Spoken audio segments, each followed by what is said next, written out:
बरेली में सरकारी जमीन पर बने 60 मकानों को ध्वस्त कर दिया गया। हालांकि इस दौरान कार्रवाई का विरोध कर रहे लोगों ने प्राधिकरण के अधिकारियों पर पथराव कर दिया। बरेली के चांदपुर इलाके में बीडीए ने बड़ी कार्रवाई की। सरकारी जमीन पर अवैध रूप से बने 60 मकानों को बुलडोजर चलाकर जमींदोज कर दिया। बुलडोजर की कार्रवाई के दौरान कुछ लोगों ने प्राधिकरण के अफसरों पर पत्थर भी फेंके, जिसके बाद पुलिस बल ने हल्का प्रयोग करके पब्लिक को वहां से खदेड़ दिया। बताया जा रहा है कि साल 2004 में चंदपुर की इस जमीन पर बीडीए ने अधिग्रहण किया था। अधिग्रहण के वक्त ही किसानों को उनका उचित मुआवजा दे दिया गया था। इसके बावजूद भी कुछ लोग जमीन पर मकान बनाकर रह रहे थे। बरेली विकास प्राधिकरण द्वारा आज सेक्टर 7 रामगंगा योजना में जो भूमि 2004 में अधिग्रहित की गई थी, जिसका पूर्ण रूप से मुआवजा किसानों को दे दिया गया था, आज अवैध कब्जा धारकों से उसको मुक्त करा लिया गया है। उक्त भूमि की कीमत लगभग 75 करोड़ है। उक्त भूमि पर भूमाफियाओं द्वारा पक्के निर्माण कर लिए गए थे, जिसको आज पुलिस और प्रवर्तन टीम के द्वारा आज पूर्ण रूप से कब्जा मुक्त कर लिया गया है। लखीमपुर खीरी में शराब माफियाओं ने एक युवक को पेड़ से बांधकर की पिटाई, तो वहीं गाजियाबाद में एक शख्स ने बीजेपी नेता पर मारपीट करने का लगाया आरोप। लखीमपुर खीरी में अवैध शराब बेचने से मना करना युवक को भारी पड़ गया। शराब माफिया के लोगों ने युवक की बेहद क्रूरता से पिटाई कर दी, जिसका वीडियो सामने आया है। वीडियो में देखा जा सकता है कि लोग युवक को पेड़ से बांधकर पीट रहे हैं और युवक रहम की भीख मांग रहा है, लेकिन दबंग उसकी पिटाई किए जा रहे हैं। ये पूरा मामला निघासन कोतवाली क्षेत्र के अंबारपुर गांव का है।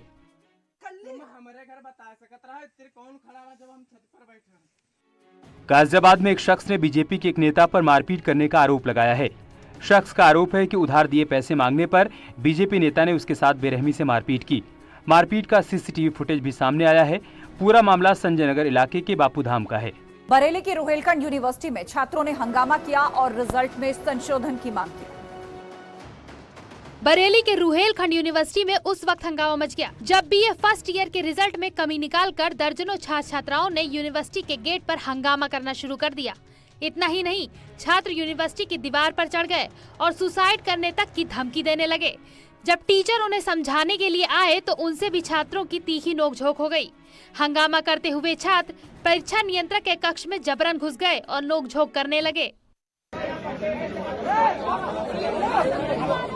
जिसके बाद यूनिवर्सिटी प्रशासन ने पुलिस को मौके पर बुलाया और पुलिसकर्मियों के समझाने के बाद प्रदर्शनकारी छात्र शांत हुए।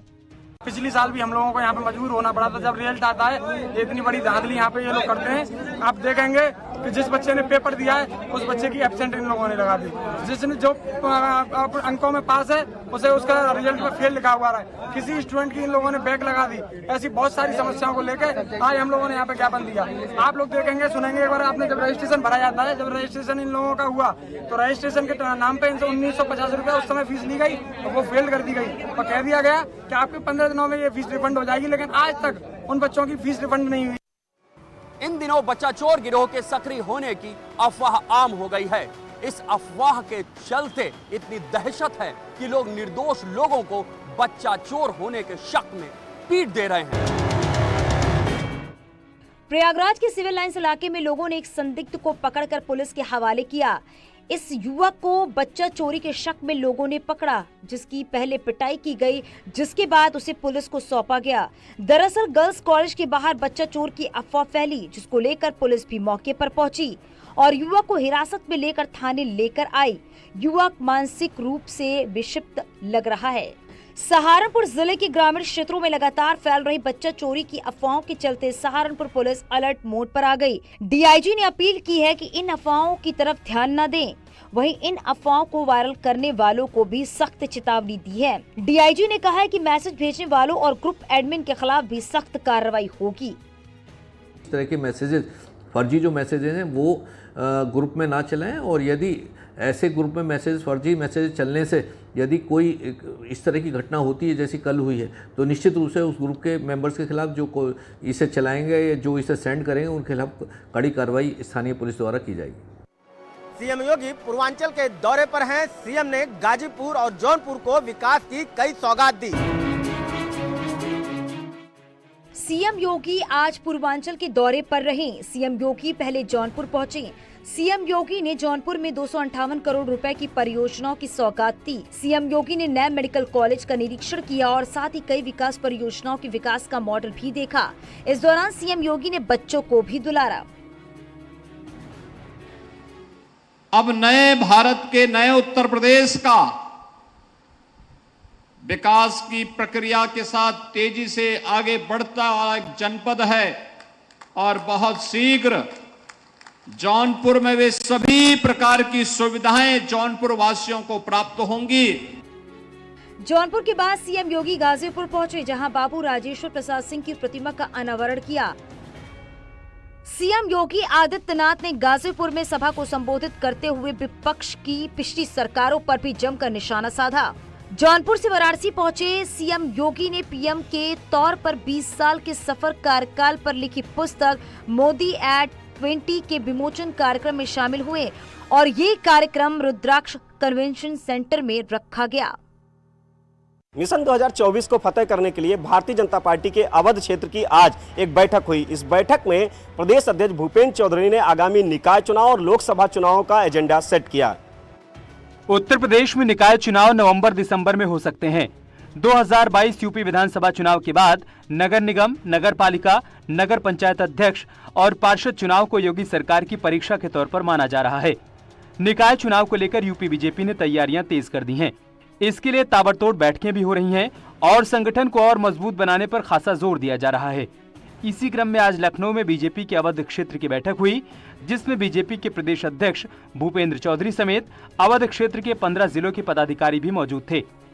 बता दें कि बीजेपी ने निकाय चुनाव को लेकर रणनीति बनाने का काम शुरू कर दिया है। बीजेपी ने संयोजक नियुक्त कर दिए हैं और साथ ही साथ सह संयोजकों की नियुक्ति भी कर दी गई है। अवध क्षेत्र की बैठक है और अवध क्षेत्र की आज की बैठक का जो एजेंडा है उस एजेंडे को अपने कार्यकर्ताओं के साथ बैठकर चर्चा करेंगे।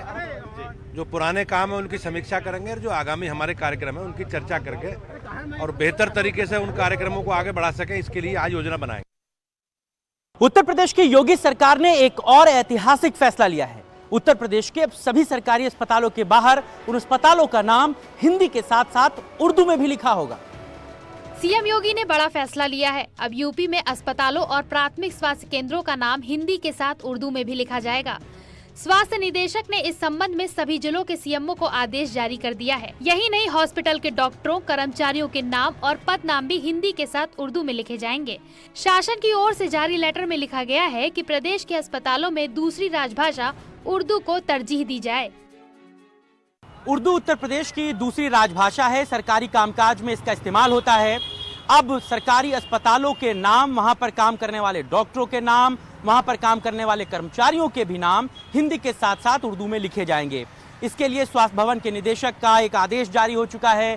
स्वास्थ्य भवन के निदेशक ने अपना आदेश जारी करते हुए इस बात को कहा है कि उत्तर प्रदेश में चूंकि उर्दू दूसरी राजभाषा का दर्जा हासिल है, लिहाजा उत्तर प्रदेश के सभी अस्पतालों, जिला अस्पतालों, सामुदायिक प्राथमिक स्वास्थ्य केंद्रों के साथ साथ चिकित्सा अधिकारियों, कर्मचारियों के नाम और उनके पदनाम को जो है वो उर्दू में भी लिखा जाएगा। बुलंदशहर में जहरीली गैस के चलते कई बच्चे क्लासरूम बेहोश हो गए, तो वहीं अयोध्या में भी गर्मी के चलते 17 छात्राएं बेहोश हो गई।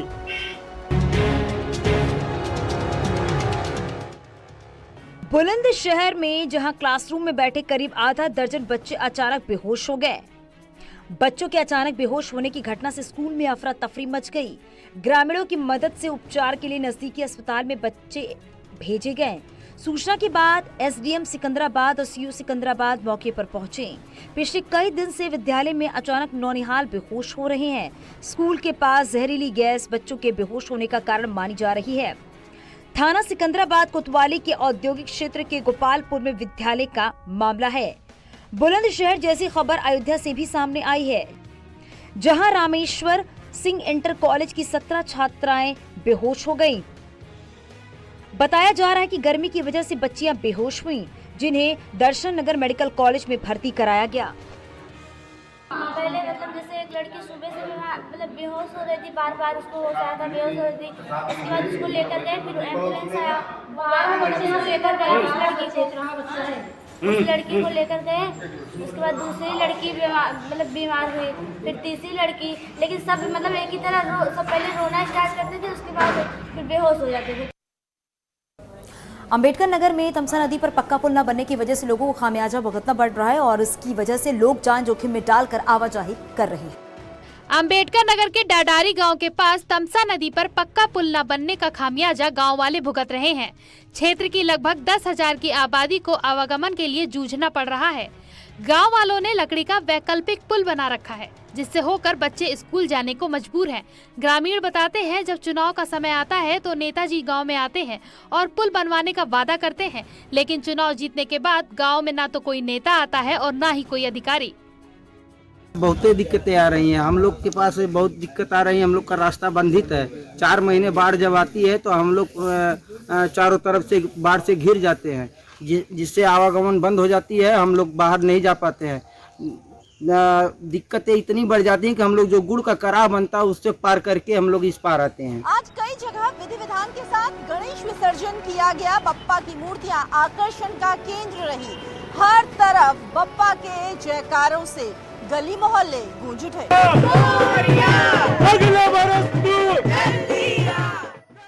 ये तस्वीरें कानपुर की हैं, जहां श्रद्धालु ढोल नगाड़ी की धुन पर नाचते गाते बप्पा के विसर्जन करने पहुंचे।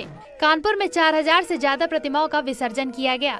शहर के अलग अलग घाटों पर विसर्जन की खास व्यवस्थाएं की गयी। गणेश पूजा और गणेश की स्थापना के बाद आज गणेश विसर्जन है। आप देख सकते हैं कि गंगा किनारे बसे लोगों में आज कितना जोश है, क्योंकि आज इसका विसर्जन होना है, जिसको लेके ढोल बजाने जाते हुए दिख रहे हैं लोग। क्या महिलाएं, क्या पुरुष, क्या बच्चे नाचते हुए दिख रहे हुए। गणेश का उत्सव है। इनका कहना है कि गणेश जी का आज यहाँ से विदाई हो रही है। और गणेश दूसरी तस्वीर शाहजहांपुर की है, जहां 9वें दिन भगवान गणेश की भक्ति भाव से पूजा करने के बाद उनका विसर्जन किया गया। विसर्जन के पहले देर शाम झांकियां निकाली गयी। इस दौरान लोग झूमते नाचते दिखाई दिए।